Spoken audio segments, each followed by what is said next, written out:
Clone tools. In LwCad 5.2 we did complete rewrite of clone tools. Now we have 5 tools: point, line, array, radial and surface.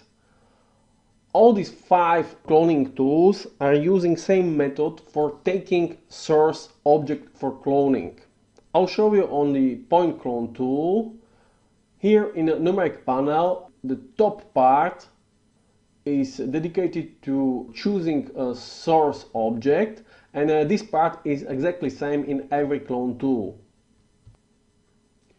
We can make clones from the selected object in a scene or object from the shape library. When cloning object from the scene, then source object is a selected geometry in the viewport, and we need to set proper port axis of this source object. The port axis is defining the plane which the source object is sitting on, and that plane is using for cloning. So you can see this rectangle, this defines the plane, and the arrow, this defines port axis vector. When we choose X, Y or Z mode, then port axis plane is aligned to direction of these axis vectors.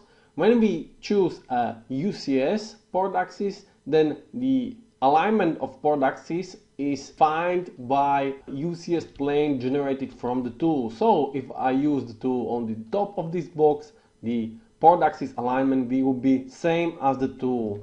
Also from this side, again, source object port axis aligned to UCS. So if you want to do normal cloning in any viewport, just keep port axis as UCS and you can clone in any viewport, and the object is cloned as you see it on the viewport. If you want to do teleport cloning, so you need to model object in some viewport, let's say top viewport, then choose the port axis as Y because it is top viewport. And now you can teleport or stick it to any other object or UCS plane, let's say here, on this or on this. So this is the purpose of port axis setting. You're defining the plane on which is source object sitting, and this plane is used for cloning to destination. Next option you can adjust for source object is a pivot location. So you can change point of the origin for source object and also scale of the source object. This works not just for scene object but also for library object. If we are cloning with a shape library, then we can use a shape library 1D, 2D,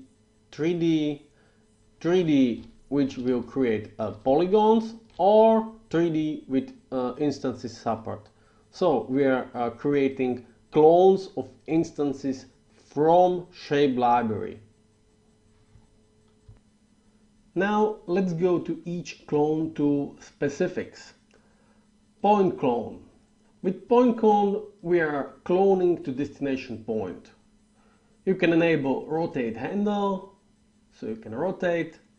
You can enable random rotation or random scale, so you can now distribute point clones randomly with random rotation, random scale. So you can draw with clone like with brush. Line clone. With line clone you can make a clones along the line, polyline, NURBS curve and NURBS spline.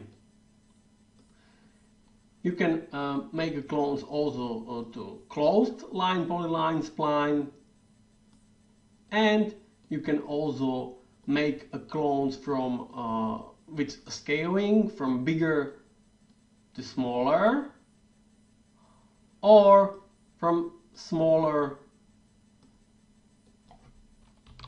to bigger.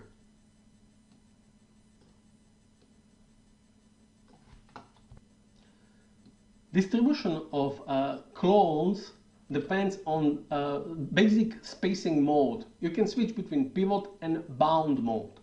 In pivot mode, you can set number of clones you want to distribute, and you can set also location of pivot of source object.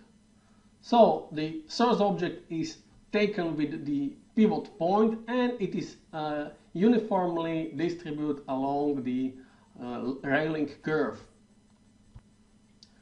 When using bound spacing, the object is distributed as a whole geometry. All source object is taken and cloned along the railing curve.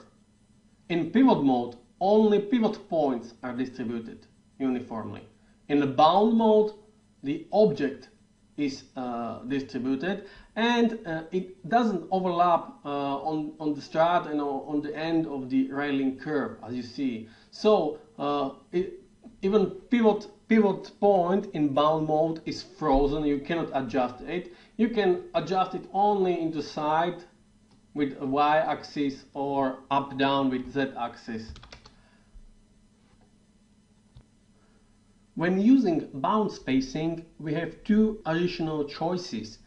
We can make a priority to count or spacing. So when using count priority, we are setting number of clones directly, or using priority to spacing, we are setting the gap between clones, and number of clones is calculated automatically.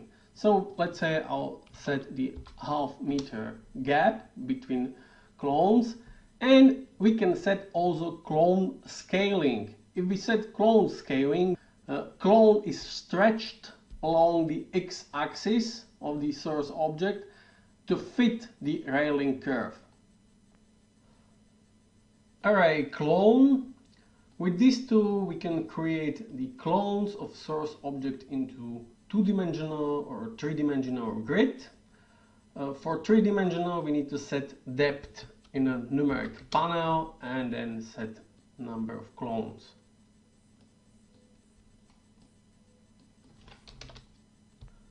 The logic of distribution is identical with line clone tool. We have spacing pivot mode, bound mode. Only difference is we have extra parameters for y and z axis, because this is two or three dimensional cloning. The line clone is only one dimension along rail curve. So let's try some cases. With pivot mode, you can set the x count, y count. In bound mode, with priority to count, we can still set the number of clones along x and y, but you can see the clones are fitting into bounding box of the tool. So they are bounded by the tool. And when setting the priority to spacing, we can set gaps between the clones for x and for y. Something extra here in the array tool is the drift option and zipper. With drift, you can make a drift along x-axis, so each next row is drifted by value. And when we set 50% drift and using zipper, it makes cloning like a zip. So this, when using, let's say, library, this brick, you can create easily the brick tool, for example, with some gap or any other cloning. Radial clone. Radial clone is based on arc tool, so we're creating arc rail curve and source objects are cloned along that curve. We can set the spring mode by defining the depth, and we can also set the spiral mode and define end radius of spiral, also end scale of the object, cloning along the spiral. and together also with spring mode.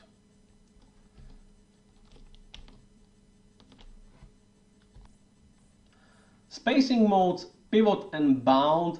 This part is identical with line clone tool because it is in fact the same. We are cloning along the curve, so we have same parameters.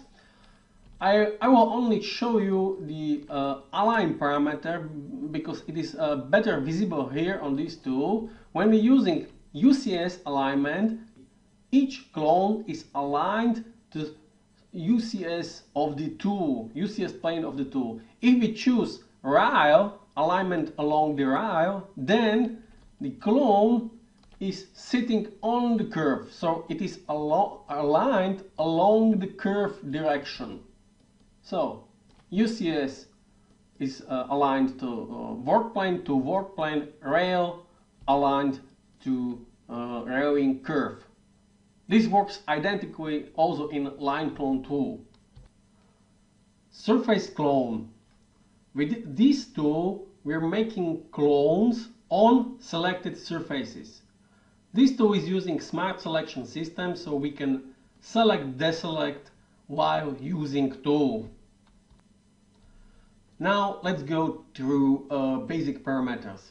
First, area cut. With area cut, each clone which is overlapping selected area is cut.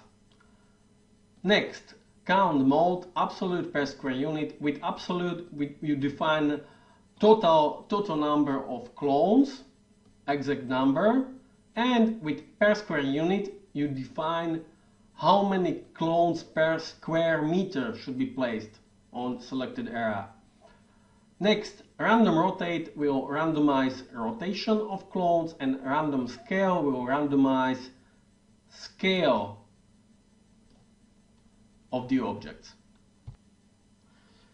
And randomization in line, array and radial clone is identical. I'll show you in array clone tool. So I'll create some cloning object, and when enable random, you can randomize X, Y, Z.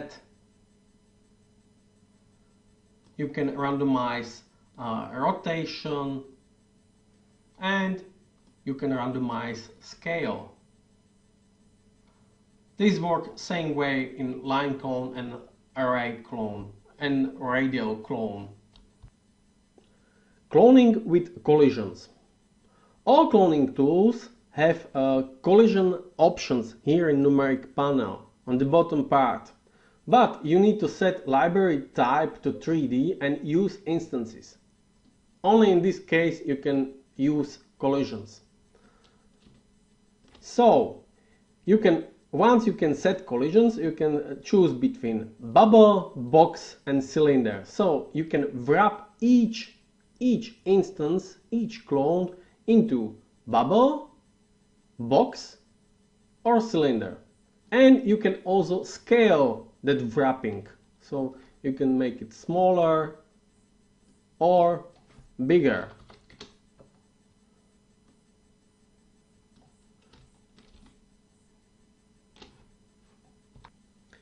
You can use collision to itself. So when you set a self collision to delete, then each clone which is colliding within the use of tool is deleted.